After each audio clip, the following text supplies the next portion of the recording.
and welcome to Cover Story. Today we are in conversation with Sachin Nandha. He's come out with his book on Hedgewar, a definitive biography. And I must say, this is one book that really lives up to its cover. So, Sachin, welcome to this conversation. It's really great to have you over here. Thank you for having me. It's a pleasure. In fact, I must tell our viewers that this interview is a bit delayed because I really wanted to read this book and find out, Sachin, my first reaction was because, it's been such the kind times we are living in, there has been a rewriting of history. There's been, a lot of biographies coming up of leaders that are championed by the right. So I thought perhaps it was another one. Is it a pamphlet? Is it a book? Is it a hagiography? It is not. It is a book, in fact, and the tone that you take is very interesting. It is very well researched. It is a definitive biography.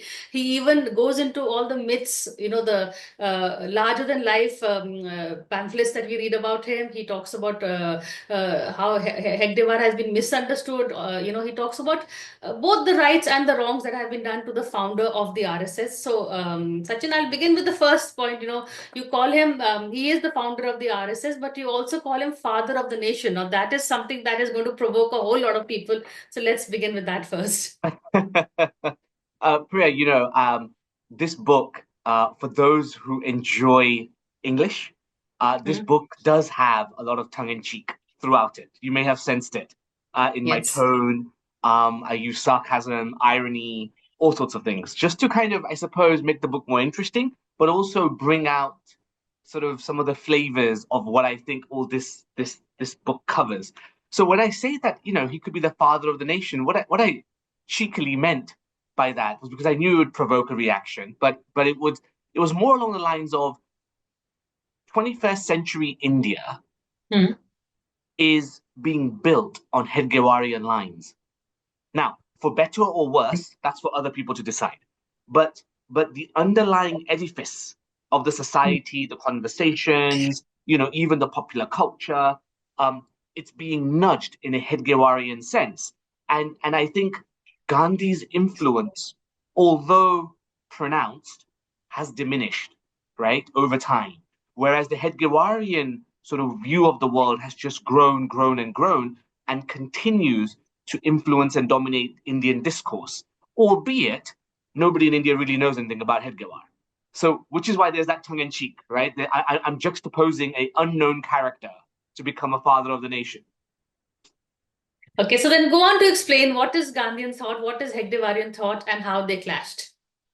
So, you know, this has been so Gandhi's thoughts, ideas, letters have been scrutinized, they've been studied, in Yeah, micro details, right? And right. so everybody can read around that if they wish to.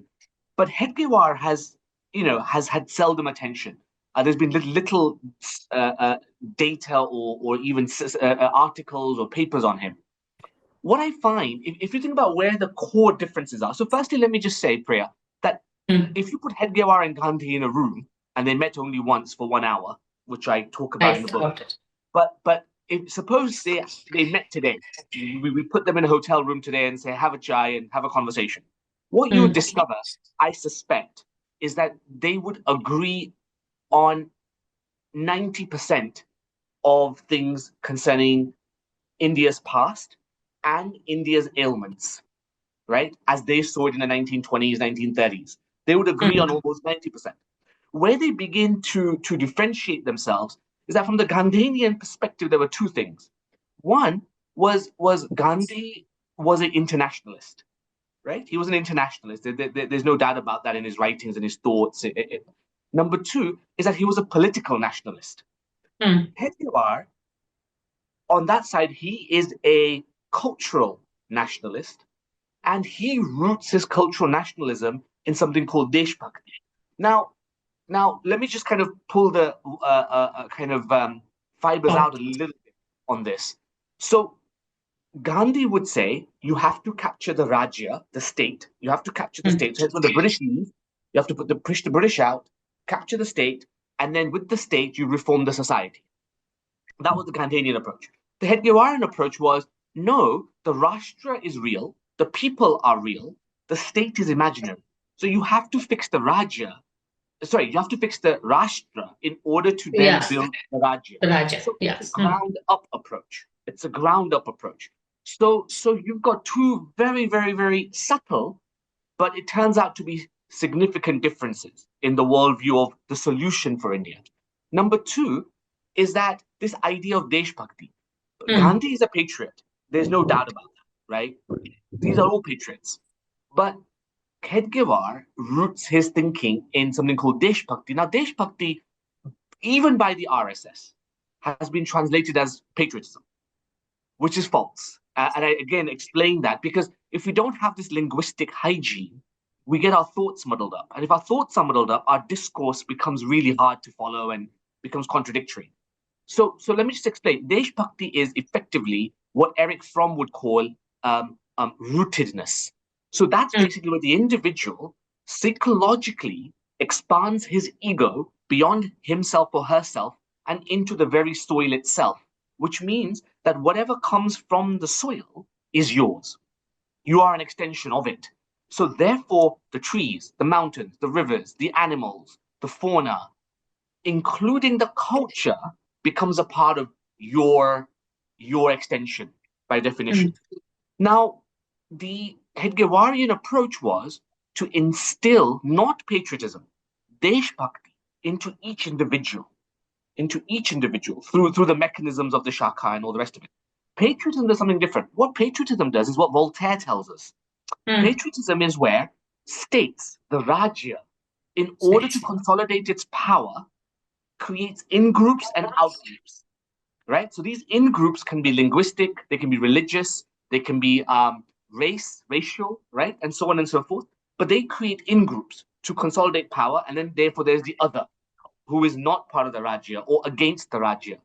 So Mm. patriotism always puts people against people, always. And patriotism, when you extend it far enough, will lead to conflict, right? Which is the problem with political nationalism. Right. Whereas cultural nationalism, rooted in Deshbhakti, is a very subtle difference. But if you can really understand that, then it negates the dangers of patriotism. In fact, let's also go into what Hegdewart believed in, what he thought, stood for, which is what you've told us a bit about it. But his idea of what is a Hindu, in fact, you write, he identifies five root causes of the fall of the Hindu, which is a lack of nationhood, lack of the Deshbhakti, lack of which leads to a lack of self-respect, responsible citizenship, and a sense of community. So, what you're saying, if you can just say, is this the idea that he took, which he wanted to create the RSS? He didn't see people as a group, but rather individual and egalitarian, to be reached out to. He was against caste. He was for women empowerment. He took the modernism of the European without its conflict. So something, just if you can, I've just given the headlines, but just Yes, of course. elaborate. No, and you are quite right in pulling out some of these core themes, right? So what's not discussed enough, I feel, in Indian discourse Mm. is that Hedgewar and the Hedgewarian mind is a composite, right? It's a Mm. composite of both indigenous Indian philosophical thought rooted in its long history and modern Enlightenment European philosophy, right? So the Hedgewar is a composite of both. He's equally influenced by Das Bodh and Mano Bodh of Ram Das's sort of poetry, and all of that, while at the same time being influenced by Mazzini. He read Marx cover to cover and then rejected Marx. He was familiar with Nietzsche. He was familiar with the Greek philosophers, right? And then that's not a surprise because as he grows up and he goes to university, he sees the power and the magnitude of the British, right? That this is Mm. a society, the British, I mean, are a society that was so far ahead of the Indian world of the 1920s, right? Um, that Hedgewar realized quite clearly that the European powers had something that Indian society desperately lacked. And so he built a 10-year critique in the 1920s, sorry, between 1915, 16, all the way up to 1924, he builds Mm. this critique of Indian society, right? He stops blaming the invasions, he stops blaming the British or the French, and he begins to look inwards and he begins to say, actually, these are all symptoms of a societal decay. And that decay, basically, in modern speak prayer, we would call it social capital, right? Yes, that's the word. Yes. What he said is that Indians, Hindus, let me be more specific, Hindus lack the social capital to Mm. build a rashtra, a society. And he calls it Rashtrabhav. That's his language, Rashtrabhav. Um, now, you will hear RSS leaders say words like, or phrases like, unite the Hindus, unite the society, these kind of framing.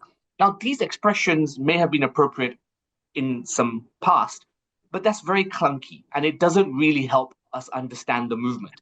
The word I would use is Robert Putnam's social capital. What is social capital? Very simple. And this is the Hedgewarian approach.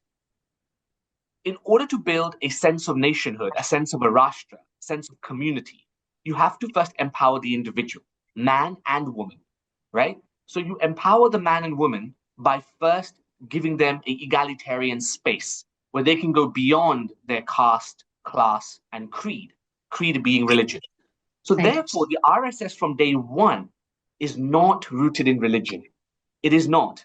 It is rooted in the idea of building a rashtra. Now, that rashtra has to encompass the diversity of the Indian society. Within that Indian society, Hedgewar was very clear that there were Hindus, there were Sikhs, there were Jains, there were Buddhists, there were 200, at that time, 100 million Muslims, right? Mm. They were all part of the Indian tapestry. So he realized that how do you bring all these people together into one Rashtra? Well, it's not on race, it's not on caste, it's not on class, it cannot be on creed. Therefore, Desh Bhakti becomes his underlying theme. It has to be built around Desh Bhakti. And because he thought that the majority, which was the Hindu population, was most, I would say, lacking in social capital, he started there. He started with his own. He started to get his own house in order first, if you can imagine, right? So he starts in those pockets of Maharashtra, then it expands out into Gujarat and Rajasthan and Punjab. It goes out all the way to Madhya Pradesh. It begins to creep out from there. So that's Mm. quite natural, quite organic. Social capital is where basically prayer, one way to understand it is my ability as an individual to trust you as an individual. How do I build a layer of trust between you and I so that we can cooperate? And when we cooperate, we can then build communities, we can build societies. And on those societies, on those communities, you build innovation. And only through innovation, a society becomes wealthy, it becomes Right. progressive. Mm. That's it. Okay. That's the logical framework of the Hedgewarian mind, I believe. Okay, you say that creed and it was reaching out to everybody, all religions, but a lot of it, the idea of forming an RSS like society or an organization was a reaction to what he thought was saw as a Muslim appeasement by Gandhi, and the fact that the Muslims themselves were more organized while the Hindus were not. So this actually is there is religion at the back of it, whether it's not on the forefront. Yeah, look, and again, you're right to pull this out. And I try and tackle this in the book as best as I could. The way I would look at it is this.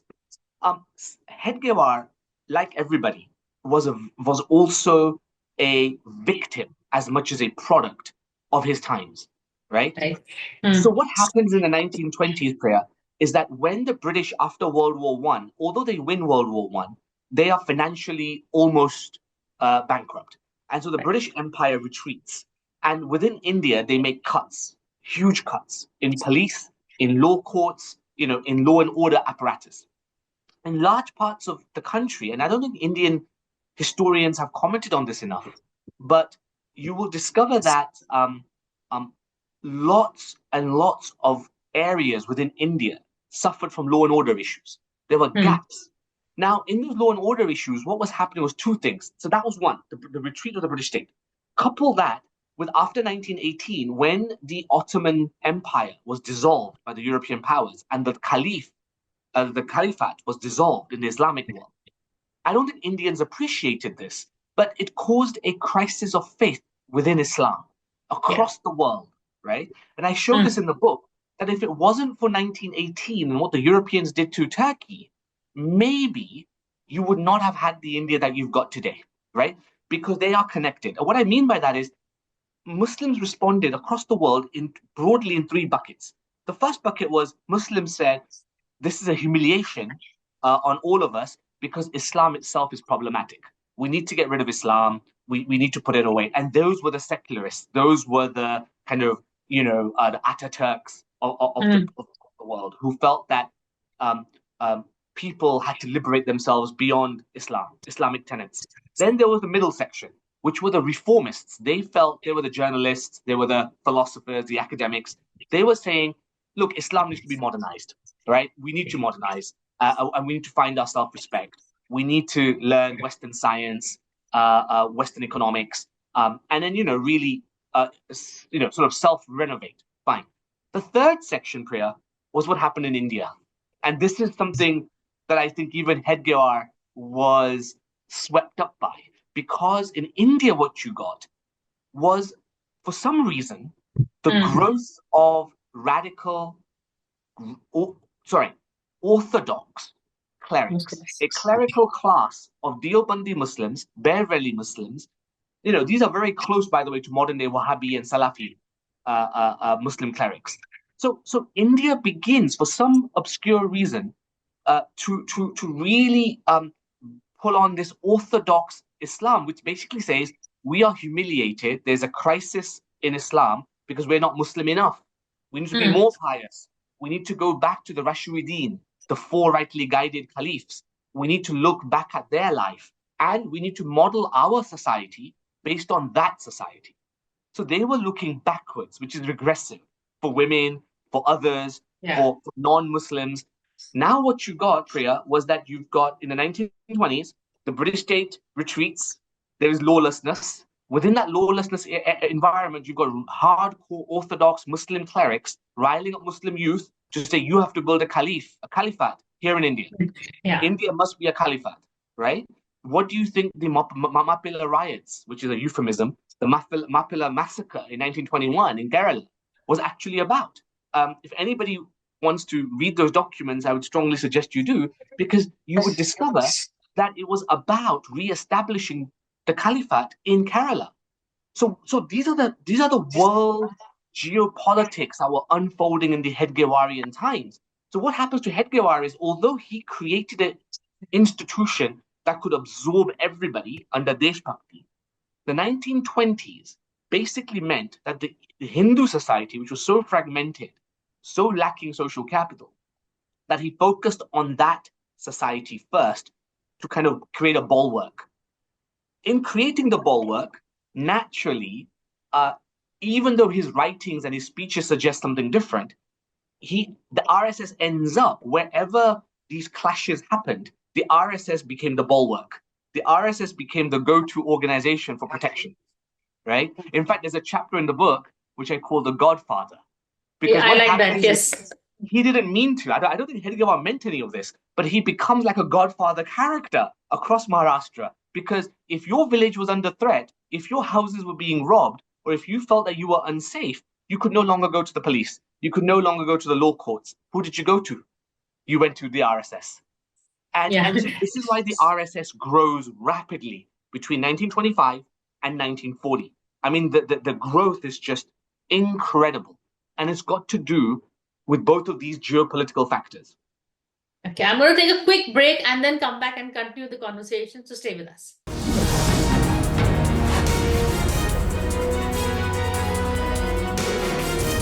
Hello and welcome back to our cover story conversation. We have with us Sachin Nandha, and we're talking to him about his definitive biography on Hedgewar, the founder of the RSS. A little bit about you, Sachin. Actually, that should have been my first question. What made you, you don't live in India very much. What made you pick on Hedgewar as your first, as a topic of the book? It's a good question, and it was more of an accident, Priya, if I'm honest with you. Tell me. In the sense that I came to India for the first time properly when I was 22 years old, backpacking, right? That's my first exposure to India back in the early 2000s. And since then, I've been coming back to India for business, for holidays, etc. Now I have a lot of friends here. But wherever I went in India, whoever I met in India, I kept on bumping into this thing called the RSS, right? And then when I would scratch the surface and when I would ask people about what is this RSS, tell me something about it, almost everybody I met had an opinion, quite a strong opinion about the RSS. Some And these loved it. times were before Modi became prime minister or even Yes, yes, way predating? before. This is way Way before. before. Okay, Yeah, so it way was before. So near. we're talking about Yeah. 2001, 2005, 2007, 8, 9, these sorts of periods. And Okay. and I would speak to people and I'd say, what is this RSS? And what is this students' movements and their schools and hospitals?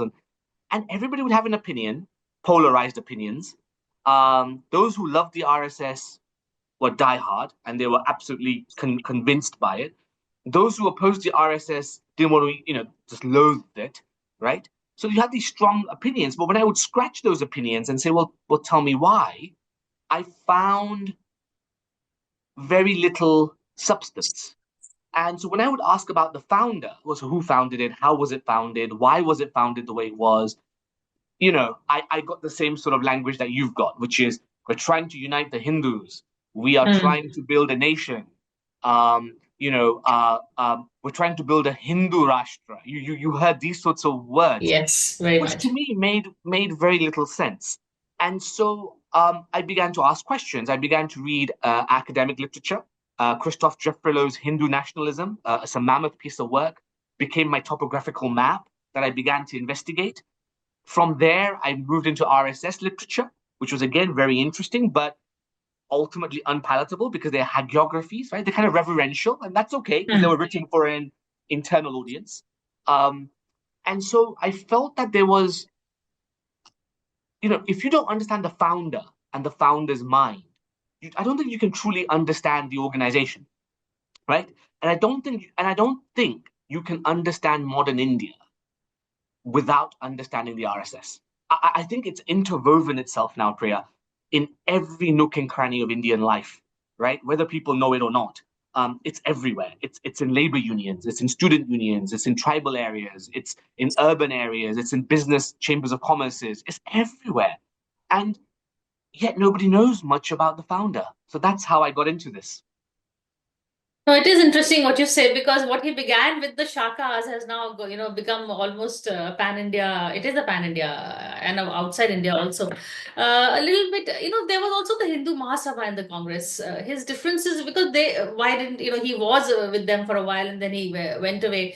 Where did he find that there was lacking? Was it because it was just dominated by Gandhi? That's why he wanted to get away from the Congress?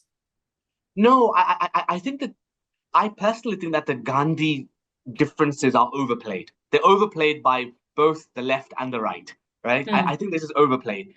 As I said, they would have agreed on 90% of things, Gandhi and Hedgewar. They Ah, just split at the solution end. What is the solution for India? they agreed Um, on the problem. they agreed on the problems. They agreed on all of that. So I think that's overplayed. But I think where he did uh, uh, set up the RSS independently of the INC, the Indian National Congress, and the Hindu Mahasabha, is to do with this political nationalism, cultural Ah, nationalism, okay. right? The other two were obsessed with capturing the Rajya and then Mm. fixing the society. Hedgewar realized that's not going to work, right? You have to first fix the Rashtra. You have to fix the individual. And that's the difference. There's also an interesting chapter on the controversy of the flag, which you call also what flag and lies. That's also very, I like the title as well. A little bit about that, if you can tell us, and because even today the RSS has been criticized for not hoisting the tricolor as the national flag until very recently. Yeah, yeah. So basically, And you you're have a right. very interesting answer, explanation as to why they're doing it now. I like the way you wrote it. I spent a bit of time on this because I thought it summed up how Indian discourse of the 1920s and 30s was going, and Mm, how Hedgewar, in some sense, in as early as 1932 or 1934, I can't remember now, but 10 years or so before partition, Hedgewar is already prophesizing that if we keep going down this track, right, we are going to fragment the society, the country. You are going to get a he felt that you were going to get Muslim Indias mm, and Hindu Indias. He thought that actually the Indian subcontinent would be balkanized, right? And there was good reason for why he thought that it might happen, and it very nearly did, of course, right? So that was one thing. To answer the question about the flags bit, so there was a committee sent out by the Indian Congress in the mid 1920s, and basically, you see what again most Indians don't quite appreciate in today's discourse is that a lot of the Indian elite, by the way, knew that the British were on the retreat after World War One. They knew it, and they knew that if their second war happened in Europe, that would be the end of the empire. The British could not, even if they won the war, they could not sustain the empire, right? So it's not tenable. So the question for most Indians, including Savarkar, Gandhi, Nehru, Ambedkar, Bose, you name it, was not if the British would leave, but when the British would leave. So naturally, the question was already being asked in the mid 1920s: when the British leave, what should be our flag, right? What should be our flag? And so they set up a commission, and this commission had INC members, and there were Muslims on the panel, there were Hindus on the panel, there were Sikhs on the panel, and these were all prominent leaders within the INC. And there was Nehru on the panel. There was Nehru was the chairman of the panel, and they go around the country, they poll people, they ask people, what should be the flag of the country, and their report is fascinating. It's there publicly available if those who want to go and find it. I referenced it in the book.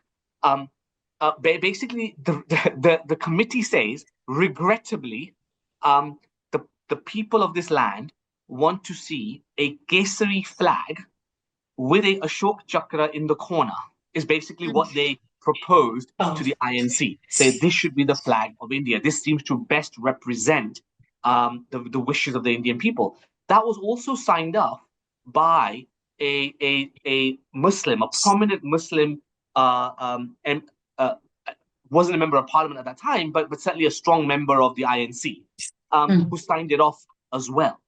And so they took it to Gandhi and said, this is what the committee has concluded. And Gandhi vetoes it.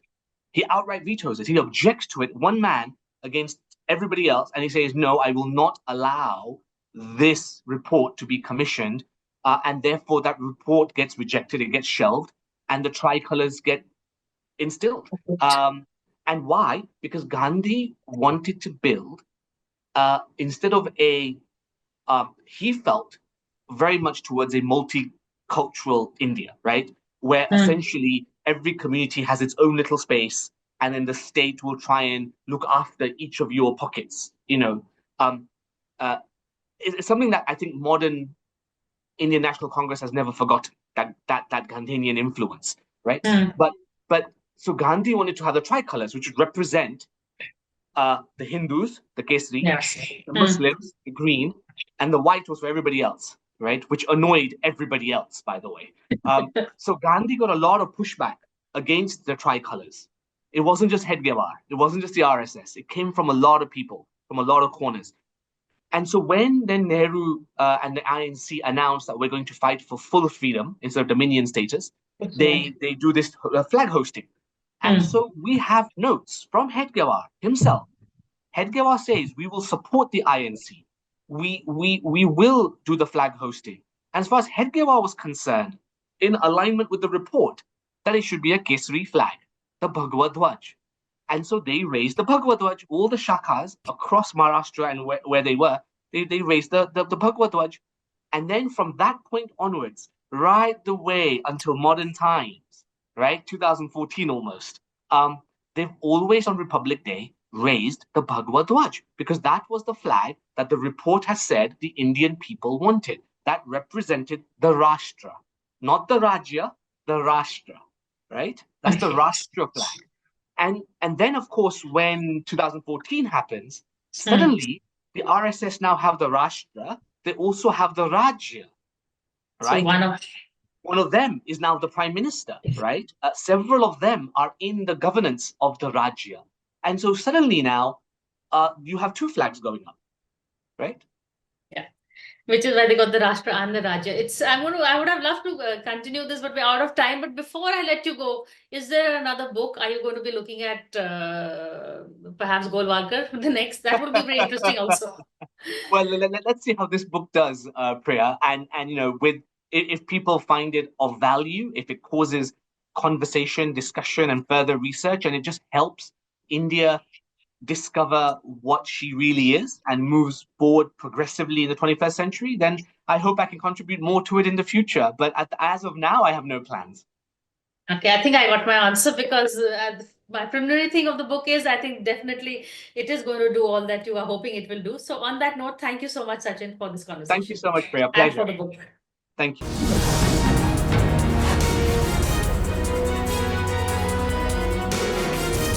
For more such videos, subscribe to the NewsX YouTube channel, hit the bell icon.